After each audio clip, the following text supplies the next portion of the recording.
The Second Year Charity Gala by Independy 16 on AO3. Episode 9. Chapter 4. Quick Thinking. The two villains stumbled to the ground. The one Midori had accidentally thrown in the direction seemed to be out cold, but the liquefy villain was the opposite. His eyes open wide and aware, in control, and currently liquefying his way through his handcuffs. Damn it! Hitoshi warped around to glare at Monoma, who was still in shock. Get to the door and get the civilians out. We'll handle this. At the lack of movement, he added a forceful, go! He didn't need his quirk to be commanding. As though brainwashed, Monoma's reaction was instantaneously. Hitoshi didn't bother to watch him go. There was more important problems to deal with, such as the villain currently stood in between him and Yaoyorozu, rearing up for a fight. He clearly considered Yaoyorozu the more intimate threat. Hitoshi can blame him. He was used to being underestimated, and charged at her first. Yaoyorozu held up a hastily crafted shield in defense, but the villain's hand went straight through it, reducing it to sloppy liquid, which dropped to the floor. He grabbed at her wrist, focused on stopping her. Hitoshi took this opportunity to dart from the side and monopolizing the villain's distraction with a punch to the face. Surprised, the villain's grip on Yaoyorozu's arm loosened, and she slid away. Hitoshi fell into the defensive stand beside her. The two of them stood firmly between the villain and the way to the door, where Hitoshi could hear Monoma's voice as he rounded up the civilians to evacuate. Good. At least their plan had achieved its main objective. While the villain rubbed at his jaw, Yaoyorozu whispered to him, "Let me go at him. My quirk's more suited to offense." He murmured in return, "He'll just dissolve everything you make. Your quirk isn't effective against his. I'm not sure if he could liquefy organic matter or people, but you shouldn't take that risk." "I'll try not to let him touch me. What else am I going to do? It's all we've got." Yeah, plus Ultra and all that stuff." Hitoshi sighed. Yaoyorozu wasted no time, lunging forward with a length of a rope in one hand and a shield in the other. She feigned to the side with her shield before ducking around and wrapping the villain's arm with the rope. She was able to hold it back for a few moments, but as soon as the villain registered what was going on, he activated his quirk and liquefied the rope. He turned half to face her. He didn't seem particularly happy. Hitoshi studied himself, ready to go in, but was distracted by a shed behind him. Civilians were trailing out the back door, as quickly as possible, but not quickly enough. As they're being spotted by one of the villains, they seemed intent on trying to stop any more escaping, which Hitoshi found pretty stupid, since many had already left. It was only a matter of time until the police showed up now. Talking about closing the door after the horse had bolted, Monoma, however, had stepped forward to defend the civilians, along with a couple other students from Class B. He had a split second to feel relief that the situation was being taken care of, and started to look back around at the liquefying villain just in time to spot the fists flying towards his face. Hitoshi ducked. The villain's fingers grasped onto the wig instead, and it flopped onto the floor. His unruly, shocking, and recognizable purple-blue hair was revealed. "No need for a disguise, I suppose," he thought, leaning back to evacuate in case the villain came at him a second time. The man's eyes widened in recognition at the sight of Hitoshi's hair, which was strange. He clearly recognized his quirk while under its influence, so he should have known who he was already. Perhaps the villains had only been told what quirks they had, rather than being their faces. It was uncommon for Hitoshi to be recognized these days, either from his performance in the sports festival or his rather annoying internet fame as the goddamn fucking snakes guy, if the cash register from the other week was to be believed. It didn't spell much good for his career as an underground hero, but working at night under the cover of darkness meant it was unlikely anyone would get a good look at him to recognize him on patrols. So, the villains had been given some intel, but not all of it. Interesting. The liquefied villain retreated slightly wary. Hitoshi scoffed. "You scared? I didn't think people were so offended by the color purple. Is it because my hair sticks up? Maybe you should be more scared of Creator here. Her ponytail is spiky. Must be terrifying for you. If you're so scared of my hair, huh?" The villain went through various stages of independent rage, which showed on his rapidly reddening face. He opened his mouth, closed it, and glared. Hitoshi knew well that it was still very possible to catch someone out while they knew about his quirk, if he could just find what made them tick. He didn't really have time to psychoanalyze the villain in front of him, though, so he slided up beside Yaoyorozu in a battle stance and murmured to her, "I'll distract him. Then you could take him by surprise. That good?" He'd been there when Aizawa had given Yaoyorozu a whole spectacle of having confidence in her own decision-making skills.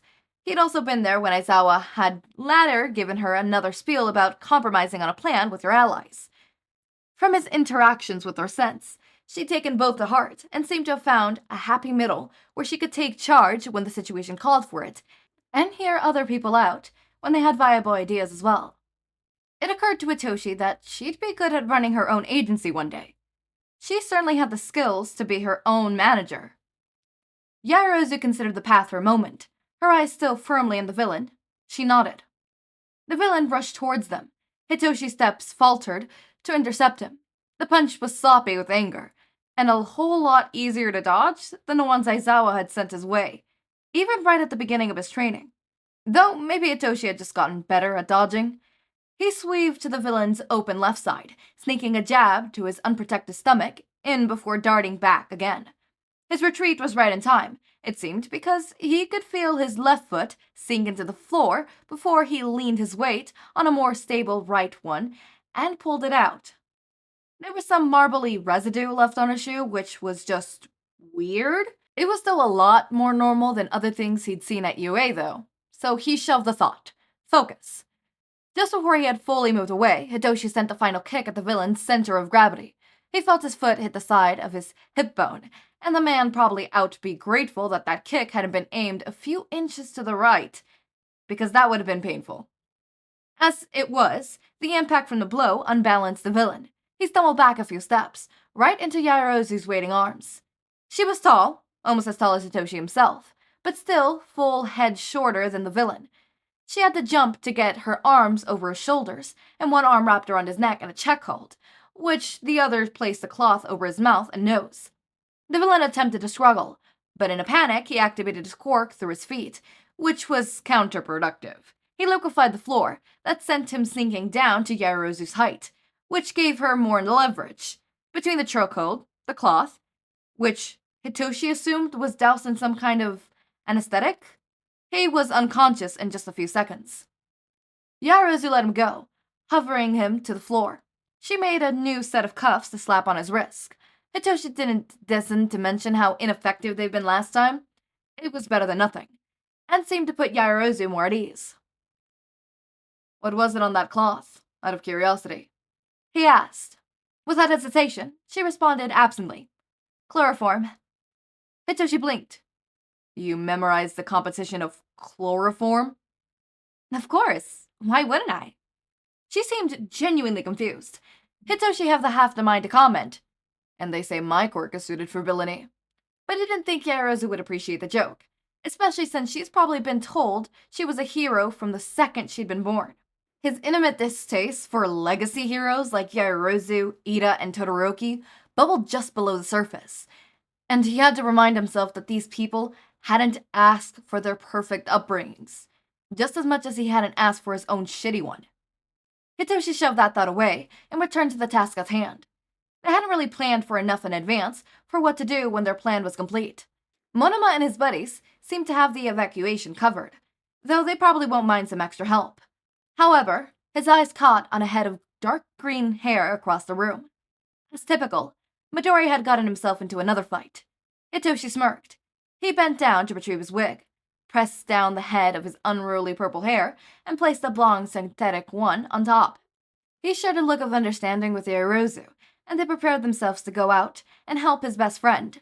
Crush, whatever, they weren't mutually exclusive terms after all. You are 100% right, they are not mutually exclusive terms. They're not, but, that was quite interesting. That was indeed interesting, I will say that. That is all I'm gonna say. I'm concerned, because the next chapter seems to be a short one. Like, less than 10 minutes short.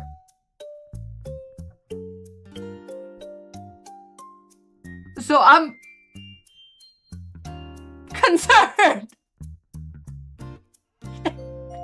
I'm concerned. Oh, before, I deeply apologize for the anticlimactic end. I really lost motivation for this fic. Oh, okay. That makes more sense. Okay. So we're just probably gonna skip ahead of all the fighting. I don't mind. I don't mind. Fight scenes are hard. I never want to do fight scenes. I'm gonna have to do fight scenes because I'm a writer, unfortunately. And I write fanfictions for My Hero Academia, unfortunately. I say unfortunately only because of the fighting scenes. Like, ugh! I hate fighting scenes. They are my mortal enemies. Anyways, wow. My left eye, is that my left eye? I don't know, one of my eyes are twitching. Can I see it? I want to see the twitch. I've never been able to see it. Well, actually, I have, and it's creepy as fuck to see a twitch. No, it's too micro to see it twitch. Sometimes, it's big enough where you actually see the eye twitch. It's not even just the eye, but it's underneath the eye, like the eyelids and where the airbags are. You see the little twitch, and it is really interesting to see, you know, up front to see that twitch. It's quite alarming sometimes, too. I scare some people sometimes. It happens on a regular basis. I can tell that normally I notice it happens a lot more when I'm having mental problems, in the sense of, not mental problems in the sense of like bad, but like I mean my mental state is not in the greatest position. Therefore, it tends to twitch a lot more. You know, it tends to react a lot more. And I mean that's understandable considering the circumstances, you know? Anyways, it's twitching again. It's twitching again. Jesus Christ. Anyways, I don't have much to say other than I cannot wait for the last and final episode, and as for what fic is gonna replace this one, I have no fucking clue, because when am I ever fucking prepared? No, really, when the fuck am I prepared? When am I prepared? I am never prepared. I should be prepared. I should be professional. I should. I've been doing this for years. No, it's actually in 2 months. It's gonna hit the 2-year mark. Like me doing YouTube for 2 years. Me doing Podfics for 2 years, which is insane to think about. But yeah, I'm about to hit my 2-year mark, and I am still so lost. So I might do a Shindeku one still, because Shindeku? Who doesn't like Shindeku? Shindeku is amazing. I love it, and I will forever have it, you know? So, I was thinking maybe Katsun's Coffee by Pandan Ash. That one seems really cool, and a really interesting thing. I was also thinking, yeah, I think I'm gonna do that one. That one seems cute, right? That one seems cute. Yeah, I might do that one. Yeah, anyways, as always, my raindrops, make sure to eat, sleep, drink water, take your meds. Have a wonderful day or night. Link to my Discord server and socials are down in the description. Subscribe to see more of my content, and thank you so much for watching.